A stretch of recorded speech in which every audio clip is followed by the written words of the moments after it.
আসসালামু আলাইকুম। HSC 24 batch তোমাদের অলরেডি বুয়েটের এলিজিবল লিস্ট দিছে, মানে প্রিলিমিনারির জন্য এলিজিবল লিস্ট দিছে। অ্যান্ড আমি না এবার তোমাদের মেসেজগুলো পাই অনেক বেশি খুশি হয়েছি।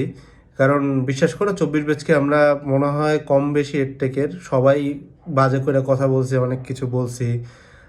আমিও অনেকবার বলছি যে তোমরা অনেক কিছুতে বেহায়াপনা দেখাইছো। আমি বকা দিয়ে বলছি, শাসন করে বলছি যে তুমি কেন পড়তেছো না, বা তোমার সময় কম পয়সা, তোমাদের আরও পড়া উচিত, এটা নিয়ে কেন কথা বলো। অটোপাস নিয়েও চিল্লাইলাম, অনেক কিছু নিয়ে মানে বকাঝকা করছি যে কেন এগুলো করছো আর সামথিং। বাট এই একটা ব্যাচ আমি তোমাদের ম্যাচিউরিটি দেখে মানে কাইন্ড অফ অবাক হয়ে গেছি যে মানে বাচ্চা বাচ্চা পোলাপান, 24 ব্যাচের পোলাপান, তোমরা এতটা ম্যাচিউরড। মানে এলিজিবল লিস্ট দেওয়ার পরে আমাদের সময় যারা বুয়েটে চান্স পাইতাম না, আমরা পাগলা হয়ে যেতাম যে আরে বুয়েটে বসতে পারবো না, শেষ লাইফ। বাট তোমরা এবার যথেষ্ট এটাকে পজিটিভলি নিছো। তবে আমি হয়তো এই পার্সেন্টেজটা 1%, কোনোভাবে আমি 24 ব্যাচকে ব্লেম করতে পারি না। You guys are doing absolutely fine. তোমরা যারা জিনিসটাকে অ্যাকসেপ্ট করতে পারছো অ্যান্ড সুইচ করতে পারছো তাড়াতাড়ি করে প্রিপারেশনে, হয়তো বা আজকের রাতটা একটু খারাপ লাগবে, বাট পরে যারা সুইচ করতে পারবা আলহামদুলিল্লাহ। বাট 1%কে আমি বলবো, আমি জানি না, হয়তো বা আরও কম, হয়তো আমার কাছে এরকম 2টা কি 3টা আসছে এটা। আর আরেকটা ব্যাপার হচ্ছে, আমি বলছিলাম যে এলিজিবল লিস্ট দেওয়ার পরে আমি একটা প্রুফ দিব, স্ক্রিনশট। তো আমি প্রুফ না দিয়ে ডিরেক্ট ভিডিওই বানাই দিচ্ছি, ঠিক আছে? তো আমার বেশ কিছুদিন আগে একটা ভিডিও ছিল যেটাতে টাইটেলটা এরকম, তুমি একটু সার্চ করলেই পাবা বা আমাদের চ্যানেলে গেলেই পাবা, যে 24,000-এর মধ্যে থাকতে হইলে পিসিএমে কত পাওয়া জরুরি। আমি ভিডিওটাতে ক্লিয়ারলি এভাবে বলছিলাম যে তুমি যদি 85% প্লাস পাও, তাহলে আমি তোমার হাত জোর করে বলতেছি তুমি ইঞ্জিনিয়ারিংয়ের প্রেপ নাও, কারণ বুয়েট এলিজিবল হওয়ার চান্স অনেক বেশি। অ্যান্ড কেউ যদি 80% প্লাসও পাও, তাও তুমি ইঞ্জিনিয়ারিংয়ের প্রেপ নিতে, আমি বলছিলাম, নিজে বলছিলাম। এবং এই কথাগুলো বলার আগে বেশ কয়েকটা আমি ডিসক্লেইমার টাইপের দিছিলাম, যে 1 নাম্বার, যে আমি অবশ্যই বুয়েটের অথরাইজড কেউ না, ইনফ্যাক্ট বুয়েটের টিচারও বলতে পারে না যে কত পার্সেন্ট এলিজিবল হবে, কারণ বুয়েটের একাডেমিক কাউন্সিল যেটা থাকে, যারা হইতেছে কাইন্ড অফ অ্যাডমিশনের পুরো জিনিসটাকে দেখে, এটা পুরোপুরি সেপারেট এবং স্বায়ত্তশাসিত একটা জায়গা। এখানে কারো কোনো প্রকারের প্রভাব খাটে না, বা কেউ এগুলোর ইন্টারনাল নিউজ পর্যন্ত জানে না, ঠিক আছে? অ্যান্ড আরেকটা বিষয় আমি তোমাদেরকে ভিডিওটার মাঝখানেও বলছিলাম, কারণ ভিডিওটাতে কিন্তু টাইমস দেওয়া ছিল, তুমি দেখলে দেখবা যে আমি বলছিলাম যে ধরে নিলাম যে ভাই আমি 80% প্লাস পাইছি, 80, এভাবেই বলছিলাম যে ধরো আমি 80% পাইছি অ্যান্ড আমি ইঞ্জিনিয়ারিংয়ের প্রেপ নিছি। হুট করে যদি দেখি যে বুয়েটে এলিজিবল হই নাই, তাহলে ভাই আমার কি অনেক বড় ক্ষতি হয়ে গেল না? তখন আমি বলছিলাম না ভাই, ক্ষতি হয় নাই, কারণ আলটিমেটলি তোমার কুয়েট টুয়েট টুয়েট পড়ে আছে, ওইখানে কততে এলিজিবল হবো এটা তো আমরা এখনো জানি না। তো ওইখানে এলিজিবল হইতেও পারে, ধরে নিলাম কুয়েট টুয়েট টুয়েটেও এলিজিবল হইলাম না, তাহলে যদি এমন হয় যে ভাই আমার ভার্সিটি এই ইউনিটের জন্যই পড়া লাগতেছে, তুমি একটা জিনিস জানো যে ঢাবির প্রথম 500 স্টুডেন্ট কখনো ঢাবিতে পড়েই না। হ্যাঁ, একটা দুইটা এক্সেপশনাল কেস দেখি আমরা, যে বুয়েটা ফার্স্ট বয়ে হয়তো ঢাবিতে পড়তেছে, হইতে পারে। কিন্তু জেনারেলি দেখা যায় যে ঢাবিতে টপ 500 এরা জেনারেলি বুয়েট মেডিকেল, কুয়েট টুয়েট টুয়েট ঢাবি এইসব জায়গায় মানে ঢাবিরগুলো চলে যায় আর কি, এসব জায়গায়। এটা হচ্ছে জেনারেল সিনারিও আর কি, এটা অস্বীকার করার কোনো জায়গা নেই। তাই আমি বলছিলাম যে দেখো, এই যে এরা চলে যাচ্ছে, তার মানে টপ 500 যারা ঢাবিতে চান্স পায়, এরা কিন্তু বেসিক্যালি ইঞ্জিনিয়ারিং প্রেপ নেওয়াই থাকে। জাস্ট তুমি ইঞ্জিনিয়ারিং প্রেপের সাথে যদি হাতে ক্যালকুলেশন করাটা একটু শিখে যাও, দ্যাটস মোর দ্যান ইনাফ। ঢাবি ক প্রশ্ন ব্যাংকটা করো, মানে ভার্সিটি ক প্রশ্ন ব্যাংকটা করো, অ্যান্ড কিছু এক্সাম দাও, মোর দ্যান ইনাফ, আর কিছু লাগে না। কারণ আমরা মানে আমার ফ্রেন্ড সার্কেলের ভিতরে, বিশেষ করে বুয়েটের সার্কেল, আমি এক পিসও পাবো না যার ঢাবিতে টপ 1000 বা টপ 500-এর র্যাঙ্ক নাই। আমি এক্সেপশনাল মানুষ যার হচ্ছে র্যাঙ্ক পিছনে ছিল, ওই গল্প তোমরা জানো, এটা ওইটার স্টোরি না।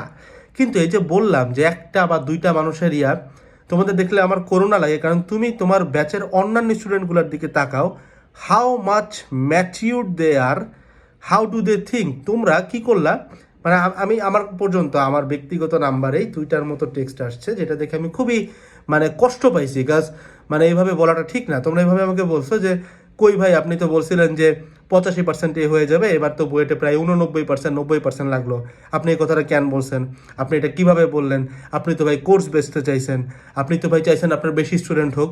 তো ভিতরে প্রথম আবার একটা প্রতিক্রিয়া আসে যে না ভাই, আমি তো স্টুডেন্ট বেশি চাই না, আমি তো মনি ঋষি, আমি তো হচ্ছে গিয়ে পাহাড়ে যেয়ে ধ্যান ট্যান করি, আমি স্টুডেন্ট দিয়ে কী করবো? এগুলো কি লাগে কারো? টাকা পয়সা তো লাগে না, আমাদের বাবারাও তো অফিস থেকে বেতন চায় না, তারা চায় যে ধ্যান ট্যান করবো। টাকা পয়সা কোনো টিচার চাইতেই পারে না। টিচাররা খালি হইতেছে গিয়ে র্যাক দিতে চায়, তাই না? ধরে ধরে নিয়ে ছাত্রলীগের কাছে ধরাই দিয়ে র্যাক দিয়ে আসে, এর বাদে টিচারদের আর চাওয়া কী থাকে? এটা আমার কাছে মনে হয় না যে কোনো টিচার স্টুডেন্ট চায় বা এরকম কিছু, আমার কাছে মনে হয় না এটা চাইতে পারে। অ্যান্ড সেকেন্ড থিং হচ্ছে, আমি ভিডিওটাতে কিন্তু বলছিলাম যে বুয়েটের মার্কেটটা না এই যে এইটুকু একটা মার্কেট, এই মার্কেটে পিনিক অনেক বেশি কিন্তু মার্কেটটা ছোট। মানে তুমি যদি চিন্তা করো সারা বাংলাদেশে বুয়েটের প্রেপ নেয় কত মানুষ, হার্ডলি 50,000। তুমি যদি আমাকে বলো ভাই ঢাবি কর জন্য প্রেপ নেয় কত মানুষ, 2.5 লাখ 2 লাখ একদম ধরে, তাহলে ঢাবির মার্কেটটা খুব বড়। তাই জেনারেলি সবসময় দেখা যায় যে যে কোনো একটা বুয়েটের সার্কুলার, কুয়েটের সার্কুলার, রুয়েটের সার্কুলার, চুয়েটের সার্কুলার দেওয়ার আগে মানুষজন এটারে এমন একটা হাইপে উঠায় যে বুয়েটে 95% না পাইলে বসাই যাবে না। তো আমি ওইটার এগেনস্টে বলছিলাম, আমি ওইটার বিরোধিতা করে বলছিলাম যে না ভাই, তোমার যদি 85% থাকে তাহলে তুমি নাকে তেল দিয়ে প্রেপ নাও। কেন বলছিলাম? কারণ তোমার বুয়েট না হলে কুয়েট আছে, ইঞ্জিনিয়ারিং প্রেপ নাও। কুয়েট না হলে রুয়েট আছে, চুয়েট আছে। তারপরেও না হয় প্ল্যান বি, ভার্সিটিতে যাও, দেন তুমি ভার্সিটিতে সুইচ করো। বিকজ আমাদের ভার্সিটির টপ 1000, আমি বারবার বলি টপ 1000-এই ইঞ্জিনিয়ারিং প্রেপ নাও পাবলিক ছিল। সাথে এক্সট্রা অ্যাডিশনালি অ্যাড করো হাতে ক্যালকুলেশন, এক্সট্রা অ্যাডিশনালি অ্যাড করো তুমি ভার্সিটি কর্পোরেশন ব্যাংক। আমি দুটো জিনিস করি নাই, তো আমার র্যাঙ্ক পিছিয়ে গেছে। যারাই করছে তারাই পাইছে। এবং আমি যে ঢাবিতে চান্স পাই না তা কিন্তু না, আমারও কিন্তু র্যাঙ্ক আছে, ঠিক আছে।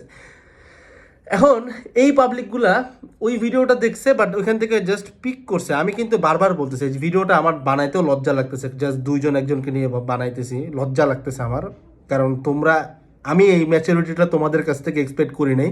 হয়তো with time you guys got a lot of matured, but এটা সত্য। আমি দেখছি এরা ব্লেম করতেছে যে ভাই আমি বলছি দেখে তারা ইঞ্জিনিয়ারিং প্রেপ নিয়েছে, এখন তারা এলিজিবল হয় নাই। মানে অ্যাজ ইফ তারা এখন এলিজিবল হয় নাই দেখে তারা মনে হয় চুয়েটে আর বসতে পারবে না, তাদের মনে হয় ভার্সিটিতে যাওয়া মানে একদম ইম্পসিবল হয়ে গেছে, মানে এরকম একটা থিওরি দিচ্ছে। বাট যেখানে আমি এরকম ভিডিও শুরুতে বানাইছি যে আমাকে যদি কেউ বলে ভাই আমার টার্গেট ঢাবি, আমি তাকে বলে যে ভাই তুমি ইঞ্জিনিয়ারিং প্রেপ নিতে পারো। কেন? কারণ ইঞ্জিনিয়ারিং প্রেপ নেওয়া পাবলিকগুলো ঢাবিতে টপে যায়। এখন এই মুহূর্তে যায় যখন তুমি শিওর জানো যে হ্যাঁ আমার ইঞ্জিনিয়ারিং হবেই না, then you can switch to varsity, right? আর অবশ্যই তুমি তো তোমার চাড়াল প্ল্যাটফর্মের নামে কিছু বলতে পারবা না, বলবা না, যারা একটা কোর্স মাইগ্রেশন করতে দেয় না। উদ্ভাসের মতো প্রতিষ্ঠান যেখানে কোর্স মাইগ্রেশন করে এক্সট্রা টাকা নিয়ে থাকলে ওটা রিফান্ড করে দেয়, সেখানে কি এমন মানে আহামরি প্ল্যাটফর্ম আছে যারা তোমাদের কোর্স মাইগ্রেশন দেয় না, এবং ওদেরকে তুমি কিছু বলবা না, কারণ ওরা তো হচ্ছে একদম পিরাউলিয়া লেভেল। তুমি গাড়িটা দিবা আমাকে আয়সা। তো আবারও বলতেছি, আমার গ্রাজটা 24 ব্যাচের উপর কখনোই না। এটা থাকলে আমি অন্যায় করব, এটা আমি রাইটই রাখি না। কারণ তোমরা আমাদের থেকে 20 ব্যাচের থেকে ভাই 1000 টাইমস ম্যাচিউর, 1000% ম্যাচিউর। এবং তুমি জানো আমাদের বুয়েটের সিএসবি, যেটা কারেন্ট স্টুডেন্টস অফ বুয়েট যে গ্রুপটা, এখানে প্রতিবার নতুন ব্যাচ আসলে আমরা অনেকে মজা ঠাট্টা করে যে দেখে যে নতুন ব্যাচ, নতুন বুয়েট অ্যান্ড পিনিক কত।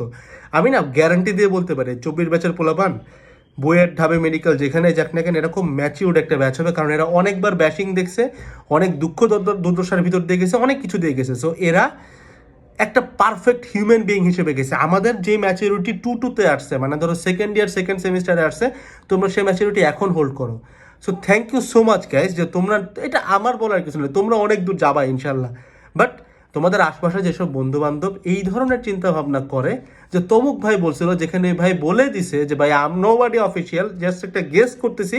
কারণ আমাদের সময় 20 সালে বুয়েটে প্রিলিমিনারিতে 24,000 কল কইরা পাইছিল স্টুডেন্ট মাত্র 18,500 সামথিং, কত জানে, এগুলো সব পাবা তুমি, জাস্ট গুগলে একটু ডাউনলোড করে দেখো, গুইনা দেখো যে কতজন পাইছে স্টুডেন্ট, ঠিক আছে। প্রিলিতে অ্যাপ্লাই করছিল 18,000-এর মতো, কারণ বাদ বাকিরা নাম্বার ক্রাইটেরিয়াতেই মিলছিল না, ঠিক আছে। আমি ওইটাও কিন্তু তোমাদেরকে দেখাইছি। তারপরেও কিছু স্টুডেন্ট এসে বলতেছে যে আমি নাকি বলে দিছি যে 80% পাইলেই এখনই মানে বুয়েট হয়ে যাবে, 85% পাইলে বুয়েট হয়ে যাবে। হোয়ারাস আমি বলছি 85% যদি পাও নাকে তেল দিয়ে ইঞ্জিনিয়ারিং প্রেপ নাও, 80% পাও নাকে তেল দিয়ে না, তুমি তাও ইঞ্জিনিয়ারিং প্রেপ নাও। কারণ যদি মিস যায় ঢাবি আছে। আমি এত বড় করে বিস্তারিত করে ব্যাখ্যা দেওয়ার পরেও কিছু মানুষ দায়টা আমার উপরে দিতে চাইছে। এটা দুঃখজনক। হয়তো আমার উপরে দিচ্ছ কারণ আমি দুর্বল ছোট মানুষ, ঠিক আছে, আহামরি বড় কেউ না, এই জন্য দায়টা দিছো। এটা আমি কিছু মাইন্ড করি নাই। বাট তোমরা যারা দায়টা দিছো, দায়টা নিজের উপরে নেওয়ার ট্রাই করো, নিজেকে এক্সকিউজ দেওয়ার ট্রাই করো। কারণ তুমি যদি বুয়েটের প্রেপ নাও নিতা, কি নিতা? ঢাবির প্রেপ নিতা নাকি কুয়েটেরই তো নিতা? তো বুয়েট কুয়েটের প্রিপারেশনের ভিতরে কিন্তু আসমান জমিল পার্থক্য না, মানে ভিতরে কিন্তু কোনো পুল সিরাত নেই, ওই কাছাকাছি। কিন্তু আবার বুয়েট থেকে ঢাবিতে ট্রানজিট করবা তুমি, আহামরি কোনো ডিফারেন্স কিন্তু নাই। যেখানে আমি ভিডিওতে বলেই দিছি যে প্ল্যান বি হিসেবে ভার্সিটি কিন্তু রাখো। যদি তোমার 80 to 85% থাকে তাহলে প্ল্যান বি হিসেবে ভার্সিটি রাখো। আর 85% প্লাস থাকলে নাকে তেল দিয়ে ইঞ্জিনিয়ারিং নাও, এটা আমি নিজেই বলছি, নাকে তেল দিয়ে এই কথাটা আমি বলছি। ইঞ্জিনিয়ারিং নাও, কারণ বুয়েট না আসলেও কুয়েট আসবে। আমি জানি না তারপরেও কেন একজন দুজন করতেছে। তো এই একজন দুজন মানুষ, আমি জাস্ট তোমাদের ভালো চাই ভিডিওটা দিছি, যে মানে নিজের উপর দায় নেওয়ার চেষ্টা করো, কারণ পৃথিবীতে এমন টাইমে তুমি পড়বা যখন তোমার দায় নেওয়ার মতো কেউ থাকবে না, সব কিছু নিজের উপরে নিতে হয়। সো যেখানে তোমাদের আরও 4-5 লাখ মানুষ নিজেদের উপর দায় নিতে শিখে গেছে, তোমরা কেন নিচ্ছ না? ঠিক আছে, হয়তো মানে হয়তো তুমি আজকে এই 2-3 জন হয়তো আজকে আমাকে বলছো, কালকে আরেকজনকে বলবা, দরকার নাই তো। নিজে চিন্তা করো, মানুষের কথা শোনার আগে নিজে চিন্তা করো, ঠিক আছে? তারপরেও আমি যথেষ্ট ভেরিফিকেশন দিয়ে কথাগুলো বলছিলাম, সব কিছু তুমি ভিডিওটা দেখলেই বুঝবা যে আমি ভিডিওটা সরাবো না, আমি এতটা কাপুরুষ না যে ভিডিও ডিলিট করে দেবো। কয়েকটা কমেন্ট ছিল, আমি কমেন্টগুলো খুঁজে পাচ্ছি না। মেবি হয়তো বা কোনো ফিল্টার পড়া আছে আমাদের ইউটিউবে। আমাদের রিসেন্টলি একটা কপিরাইট স্ট্রাইক ছিল, ওইটার পরে আমাদেরকে কিছু জিনিস ফিল্টার করা লাগছে। কপিরাইট স্ট্রাইক কিসের? তুমি দেখবা যে আমাদের বিভিন্ন শর্টস থাকে, শর্ট সেগমেন্টে, যেগুলো দেখবা যে আমাদের বিভিন্ন মানুষ দিয়ে আমরা এটাকে এডিট করি, আমাদের নিজেদের লোক আছে, তো এখানে বিভিন্ন প্রকারের মিউজিক টিজিক অ্যাড করা হয়, বিভিন্ন ক্লিপস ইউজ করা হয়, তো এখানে কপিরাইট খাই আমরা। তো তারপরে বিভিন্ন আমরা গাইডলাইন ইয়ার ভিতরে ফিল্টার ইউজ করছিলাম, জাস্ট কিছু কমেন্ট হয়তো বা আসে নাই বা ওরা ডিলিট করে দিয়েছে কিনা আমি জানি না, বাট ওভারঅল ওই কমেন্টগুলো পাইলে আমি আর একটা সুন্দর করে উত্তরগুলো দিতে পারতাম ধরে ধরে। কারো উপরে গ্রাজ নাই, কারো উপরে কিছু নেই। 24 ব্যাচ, তোমরা অনেক ম্যাচিউরিটিটাকে আগায় রাখো, এভাবে করে আগাইতে থাকো। সামনে কুয়েটের প্রিপারেশন ভিডিও দিছি, ভিডিওটা দেখো, সর্বোচ্চ দিয়ে কুয়েটের প্রেপ নাও ভাই, ইনশাল্লাহ অনেক উপরে যাবা তোমরা ভাই, ঠিক আছে? আসসালামু আলাইকুম ভাই। এই জাস্ট বুয়েট নিয়ে পড়ে থাকো না, উপরের দিকে যাও, ইনশাল্লাহ তুমি আরো অনেক উপরে যাবা। রুয়েটে যায় এমন অনেক পাবলিক আছে, আমার বন্ধু বান্ধব, যারা আমাকে 2বার কিনতে পারবে, ঠিক আছে? রুয়েটের পোলা কি লেভেলের টিউশন করাচ্ছে রাজশাহীতে, আমি প্ল্যাটফর্ম চালায় যা কামাবো, ওর জাস্ট টিউশন করে তার থেকে বেশি কামাচ্ছে রাজশাহী এরিয়াতে, ঠিক আছে? সো ডোন্ট ড্রিম লেস ভাই, তোমার সামনে অনেক কিছু আছে, ঠিক আছে? আসসালামু আলাইকুম ভাই। আর কুয়েটের ভিডিওটা দেখো, হ্যাঁ, ওই ভিডিওটা যথেষ্ট হেল্পফুল হবে তোমার জন্য। আসসালামু আলাইকুম, টাটা।